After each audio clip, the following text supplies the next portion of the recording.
Assalamualaikum warahmatullahi wabarakatuh. Perkenalkan, nama saya Yomis Dani Rahma dari kelas A PGSD semester 4. Di sini saya akan mempresentasikan hasil kerja saya. Di sini saya akan membahas tentang modul 1 hakikat keterampilan berbahasa, modul 2 keterampilan menyimak, dan modul 3 keterampilan berbicara.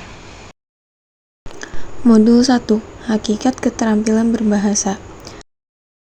Kegiatan belajar 1. Pengertian dan manfaat keterampilan berbahasa. A. Pengertian keterampilan berbahasa. Keterampilan berbahasa dapat dikelompokkan ke dalam dua kategori, yaitu aspek reseptif dan aspek produktif. Aspek reseptif bersifat penerimaan atau penyerapan, seperti yang tampak pada kegiatan menyimak dan membaca. Sementara aspek produktif bersifat pengeluaran atau pemproduksian bahasa, baik lisan maupun tertulis, sebagaimana tampak dalam kegiatan berbicara dan menulis. Dalam komunikasi, si pengirim mungkin menyampaikan pesan berupa pikiran, perasaan, fakta, kehendak dengan menggunakan lambang-lambang bunyi bahasa yang diucapkan. Ada pula pengirim menyampaikan pesan itu dengan menggunakan lambang-lambang berupa tulisan. B. Manfaat keterampilan berbahasa. Dapat dibayangkan apabila kita tidak memiliki kemampuan berbahasa, kita tidak dapat mengungkapkan pikiran, tidak dapat mengekspresikan perasaan, tidak dapat menyatakan kehendak, atau melaporkan fakta-fakta yang kita amati. Di pihak lain, kita tidak dapat memahami pikiran, perasaan, gagasan, dan fakta yang disampaikan oleh orang lain kepada kita. Sebagai guru, kita akan mengalami kesulitan dalam menyajikan materi pelajaran kepada peserta didik bila keterampilan berbicara yang kita miliki tidak memadai. Di pihak lain, para siswa pun akan mengalami kesulitan dalam menangkap dan memahami pelajaran yang disampaikan gurunya. Banyak contoh lainnya yang menunjukkan betapa pentingnya keterampilan berbahasa dalam kehidupan. Contohnya, bagi seorang manajer, misalnya keterampilan berbicara memegang peran penting. Profesi-profesi di bidang hubungan masyarakat, pemasaran atau penjualan, politik, hukum, seperti jasa, hakim, dan pengacara adalah contoh-contoh bidang pekerjaan yang mensyaratkan dimilikinya keterampilan berbahasa, baik aspek berbicara, menyimak, membaca, dan menulis. Kegiatan belajar 2. Aspek-aspek keterampilan berbahasa. A. Mendengarkan atau menyimak. Mendengarkan adalah keterampilan memahami bahasa lisan yang bersifat reseptif. Pada kegiatan mendengar, tidak tercakup unsur kesengajaan, konsentrasi, atau bahkan pemahaman.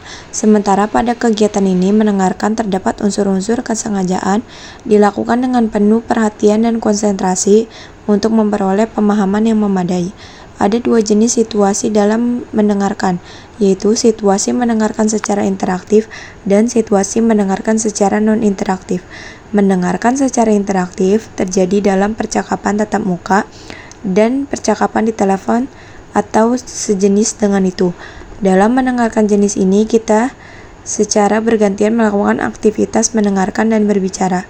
Contoh situasi mendengarkan non-interaktif yaitu mendengarkan radio, TV, film, khotbah, atau mendengarkan dalam acara-acara seremonial. Dalam situasi mendengarkan non-interaktif tersebut, kita tidak dapat meminta penjelasan dari pembicara, tidak bisa meminta pembicara mengulangi apa yang diucapkan, dan tidak bisa meminta pembicara diperlambat. B. Berbicara. Dalam keterampilan berbicara, dikenal 3 jenis situasi berbicara, yaitu interaktif, semi-interaktif, dan non-interaktif. Situasi-situasi berbicara interaktif misalnya terjadi pada percakapan secara tatap muka dan berbicara melalui telepon.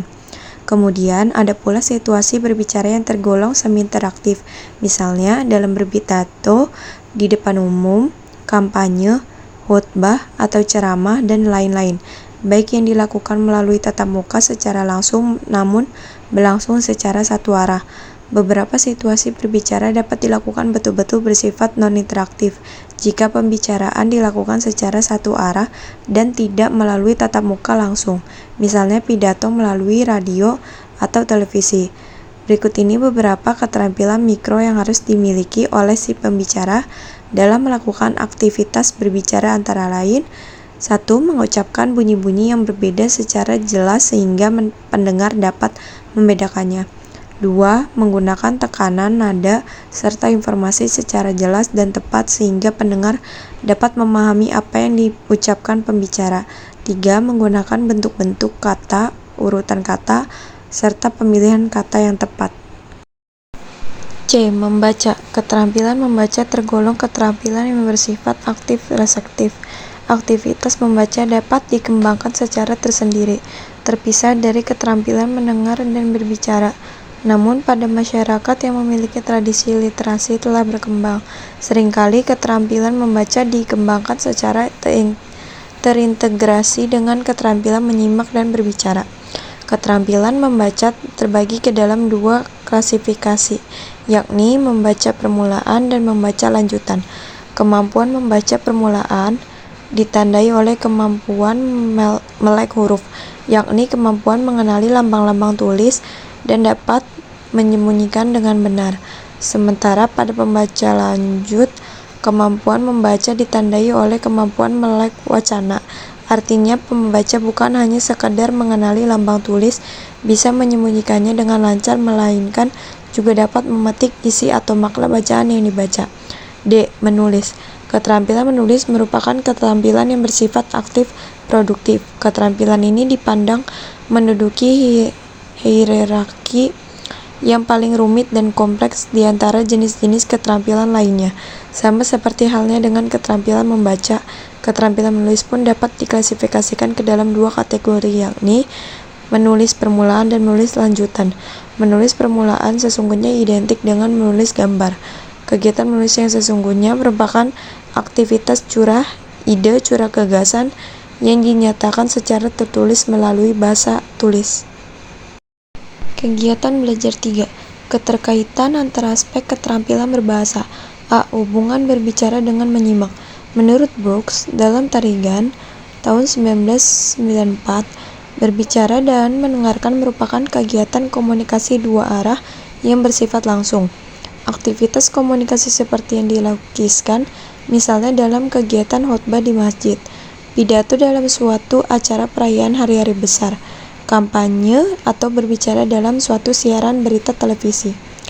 Dawson dalam Tarigan 1994 menjelaskan hubungan antara berbicara dan mendengarkan. Di antaranya, ujaran biasanya dipelajari melalui proses mendengarkan dan proses meniru. Yang kedua, ujaran seseorang mencerminkan pemakaian bahasa di lingkungan keluarga dan masyarakat tempatnya hidup, misalnya dalam penggunaan intonasi, kosakata, dan pola-pola kalimat. B. Hubungan menyimak dengan membaca. Mendengarkan berkaitan dengan penggunaan bahasa ragam lisan, sedangkan membaca merupakan aktivitas berbahasa ragam tulis.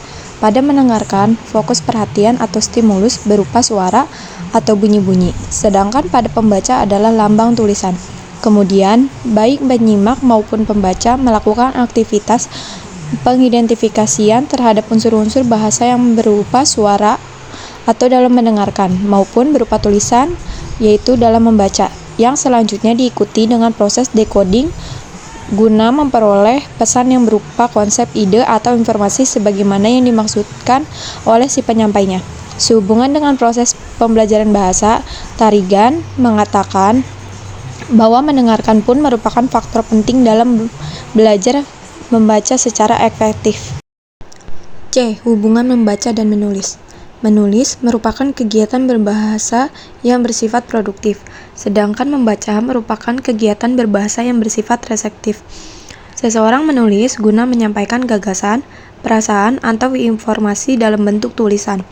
Sebaliknya, seseorang membaca guna memahami gagasan, perasaan, atau informasi yang disajikan dalam bentuk tulisan tersebut. Dalam menuangkan gagasan melalui kegiatan menulis, paling tidak terdapat 3 tahapan yang dilakukan penulis, yakni perencanaan, penulisan, dan revisi. Dalam kegiatan membaca pepahaman atau membaca untuk kepentingan studi, seringkali kita harus menulis catatan-catatan, bagan, rangkuman, dan komentar mengenai isi bacaan, guna menggunjang pemahaman kita terhadap isi bacaan. D. Hubungan menulis dengan berbicara. Kegiatan menulis dilakukan guna mendukung aktivitas berbicara. Bahkan dalam suatu seminar, keempat aspek keterampilan berbahasa itu dilibatkan secara simultan. Subyakto, Nababan, dan Tarigan menjelaskan bahwa baik berbicara maupun menulis merupakan kegiatan berbahasa yang bersifat produktif. Berbicara merupakan kegiatan berbahasa ragam lisan, sedangkan menulis merupakan kegiatan berbahasa ragam tulis. Kemudian, kegiatan menulis pada umumnya merupakan kegiatan berbahasa tak langsung, sedangkan berbicara pada umumnya bersifat langsung. Modul 2. Keterampilan menyimak. Kegiatan belajar 1. Keterampilan menyimak permulaan. A. Pengertian dan menyimak. Menyimak adalah suatu proses kegiatan mendengarkan lambang-lambang lisan dengan penuh perhatian, pemahaman, apresiasi, serta interpretasi untuk memperoleh informasi, menangkap isi atau pesan, serta memahami makna komunikasi yang telah disampaikan sang pembicara melalui ujaran atau bahasa lisan. Seperti yang diungkapkan Tarigan, mendengarkan adalah suatu proses penerima bunyi bahasa tanpa adanya unsur kesengajaan, perhatian, dan pemahaman. Sementara itu, menyimak adalah suatu proses mendengarkan bunyi bahasa tersebut menjadi bermakna. Dengan menyimak, seseorang dapat menyerap informasi atau pengetahuan yang disimaknya. Menyimak juga memperlancar keterampilan berbicara dan menulis. Semakin baik daya simak seseorang, maka akan semakin baik pula daya serap informasi atau pengetahuan yang disimaknya. Menyimak secara efektif merupakan aktivitas yang aktif dari pikiran seseorang, bukan hanya aktivitas yang pasif yakni mendengarkan suara. B. Tujuan menyimak. Tarigan 2008 mengemukakan ada 8 tujuan menyimak, yaitu menyimak 1. Untuk belajar, yaitu menyimak dengan tujuan utama agar memperoleh pengetahuan dari bahan ujaran pembicara. 2. Untuk menikmati keindahan audial. 3. Untuk mengevaluasi, yaitu menyimak dengan maksud agar dapat menilai sesuatu yang disimak. 4. Untuk mengapresiasi, yaitu menyimak agar dapat menikmati serta menghargai sesuatu yang disimaknya. 5. Untuk mengomunikasikan ide-ide, gagasan-gagasan atau perasaan-perasaan kepada orang lain dengan lancar dan tepat. 6. Dengan maksud untuk membedakan bunyi-bunyi yang tepat. 7. Untuk memecahkan masalah secara kreatif dan analisis. 8. Secara persuasif, yaitu menyimak untuk meyakinkan dirinya terhadap suatu masalah atau pendapat selama ini yang diragukan. C. Fungsi menyimak. Berikut ini beberapa fungsi menyimak menurut Catur Gunasimak H.G. Tarigan 2008. 1. Agar dapat memberikan responsi yang tepat. 2. Memperoleh informasi yang berkaitan dengan profesi. 3. Mengumpulkan data agar dapat membuat keputusan yang masuk akal. 4. Membuat hubungan antar pribadi lebih efektif. Dengan demikian, pembelajaran menyimak di kelas rendah berfungsi sebagai upaya untuk 1. Menirukan lafal atau bunyi bahasa Indonesia yang baik dan benar. 2. Mengemukakan tema dan nilai dengan dongeng. Misalnya, siswa menyebutkan para tokoh dan perwatakannya. 3. Menceritakan kembali pesan yang telah disampaikan.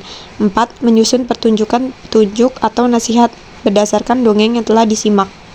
D. Jenis-jenis menyimak. Secara garis besar, menyimak dibagi menjadi 2 jenis. Menurut Tarigan, yakni menyimak ekstensif dan menyimak intensif. 1. Menyimak ekstensif. Menyimak ekstensif adalah sejenis kegiatan menyimak mengenai hal-hal yang lebih umum dan lebih bebas terhadap suatu ujaran. Tidak perlu di bawah bimbingan langsung dari seorang guru.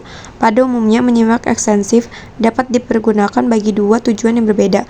Menyimak ekstensif meliputi menyimak sosial, menyimak sekunder, menyimak estetik, dan menyimak pasif. 2. Menyimak intensif. Menyimak intensif adalah kegiatan menyimak yang harus dilakukan dengan sungguh-sungguh dan penuh konsentrasi agar dapat menangkap makna yang dikehendaki. Menyimak intensif diakhiri dengan kegiatan mengungkapkan kembali sesuatu yang dipahami secara lisan maupun tulis. Menyimak intensif meliputi menyimak kritis, menyimak konsentratif, menyimak kreatif, menyimak eksploratif, dan menyimak interrogatif, dan menyimak selektif. Kegiatan belajar 2. Keterampilan menyimak lanjutan. A. Pengertian. Kemampuan menyimak lanjutan dimaknai sebagai kegiatan mendengarkan informasi dan kemampuan memberikan tanggapan terhadap informasi tersebut. Tanggapan tersebut dapat dilakukan secara reseptif dan produktif. Pada kemampuan menyimak lanjutan, diharapkan peserta didik mampu menyimak dengan sungguh-sungguh dan menyadari menyimak sebagai suatu sumber informasi dan sumber kesenangan. Selain itu, ia pun mampu menjawab pertanyaan-pertanyaan yang bersangkutan dengan kesimakan disertai pemahaman maknanya. Pada kenyataannya, kemampuan menyimak itu dipengaruhi oleh beberapa hal. Beberapa faktor yang mempengaruhi menyimak menurut H. G. Tarigan sebagai berikut, yaitu faktor fisik, faktor psikologis, faktor pengalaman, faktor sikap, faktor motivasi, dan faktor jenis kelamin. B. Tujuan. Kemampuan menyimak lanjutan lebih diarahkan pada mendengarkan komprehensif, kritis, dan mendengarkan apresiatif. Dengan demikian, tujuan menyimak lanjutan diantaranya untuk 1. Memahami pesan, 2. Mendengarkan secara kritis, 3. Mendengarkan untuk kesenangan. C. Fungsi. Fungsi menyimak lanjutan diantaranya yaitu 1. Menentukan tujuan penutur dan kemudian mengorganisasikan informasi tutur tersebut supaya bisa mengingatnya. 2. Menyaring pesan untuk mendeteksi alat propaganda dan bahasa persuasif. 3. Mendengarkan seorang penutur atau pembaca untuk kesenangan. Beberapa kegiatan menyimak yang dapat diterapkan pada menyimak lanjut berdasarkan pertimbangan tuntutan KTSP, yaitu menyimak 1. Menyimak komprehensif. Menyimak komprehensif adalah mendengarkan untuk memahami suatu pesan dan ini merupakan tipe menyimak yang paling umum di sekolah.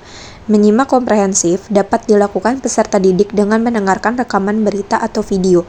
2. Menyimak kritis. Menyimak kritis ialah kegiatan menyimak yang dilakukan dengan sungguh-sungguh untuk memberikan penilaian secara objektif, menentukan keaslian, kebenaran, dan kelebihan, serta kekurangannya. 3. Menyimak apresiatif.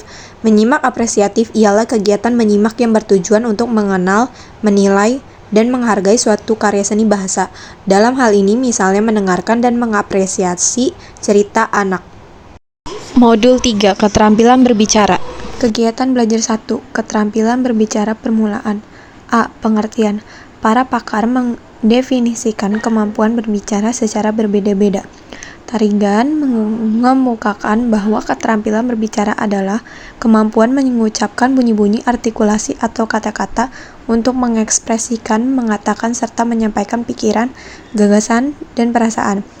Jago Tarigan menyatakan bahwa berbicara adalah keterampilan pesan melalui bahasa lisan.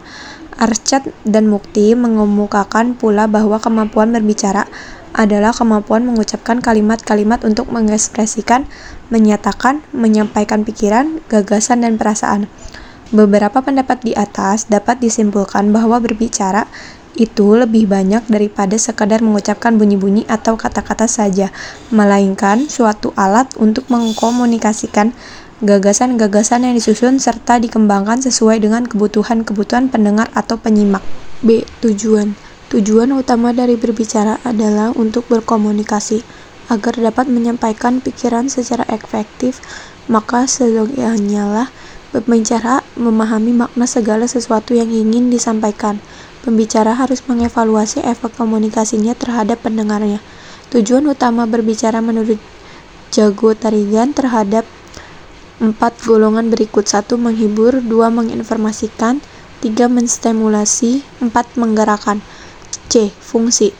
Anak-anak SD belum mahir mengemukakan pendapat. Kemampuan berbicara permulaan berfungsi untuk 1. Mengungkapkan pikiran, perasaan, dan informasi. 2. Menggambarkan sesuatu baik benda, tempat, orang, ataupun suasana. 3. Menjelaskan prosedur secara sistematis. D. Jenis-jenis berbicara permulaan. 1. Berbicara berdasarkan tujuan. 2. Berbicara berdasarkan situasinya. 3. Berbicara berdasarkan cara penyampaiannya. 4. Berbicara berdasarkan jumlah pendengarnya. 5. Berbicara berdasarkan peristiwa khusus. Kegiatan belajar 2. Keterampilan berbicara lanjutan. A. Pengertian. Berbicara bukan hanya sekedar mengucapkan bunyi-bunyi atau kata-kata. Berbicara adalah suatu alat untuk mengomunikasikan gagasan-gagasan yang disusun serta dikembangkan sesuai dengan kebutuhan-kebutuhan sang pendengar atau penyimak. Berbicara merupakan instrumen yang mengungkapkan kepada penyimak hampir-hampir secara langsung apakah sang pembicara memahami atau tidak, baik bahan pembicaraannya maupun para penyimaknya. Apakah dia bersikap tenang, serta dapat menyesuaikan diri atau tidak. Pada saat itu dia mengomunikasikan gagasan-gagasannya dan apakah dia waspada serta antusias atau tidak. Menurut Mulgrave dalam Tarigan. B. Tujuan. Menurut Tarigan, tujuan pembicara biasanya dapat dibedakan atas 5 golongan berikut. Ini: 1. Berbicara untuk menghibur. 2. Berbicara untuk menginformasikan. 3. Berbicara untuk menstimulasi. 4. Berbicara untuk meyakinkan. 5. Berbicara untuk menggerakkan. C. Fungsi. Berbicara lanjutan memiliki fungsi untuk mendeskripsikan secara lisan tempat sesuai denah dan petunjuk penggunaan suatu alat. 2. Mengungkapkan pikiran, perasaan, dan informasi dengan berbasis pantun dan telepon. 3. Mengungkapkan pikiran, pendapat, perasaan, fakta secara lisan dengan menanggapi suatu persoalan, menceritakan hasil pengamatan atau berwawancara. 4. Mengungkapkan pikiran dan perasaan secara lisan dan dalam diskusi dan bermain drama. 5. Memberikan informasi dan tanggapan secara lisan. 6. Mengungkapkan pikiran, perasaan, dan informasi dengan berpidato, melalui melaporkan isi buku, dan baca puisi. D. Jenis-jenis berbicara lanjutan. 1. Bermusyawarah. 2. Diskusi. 3. Menyampaikan argumentasi. Dan 4. Pidato. Sekian penjelasan materi dari saya, kurang lebihnya mohon maaf. Wassalamualaikum warahmatullahi wabarakatuh.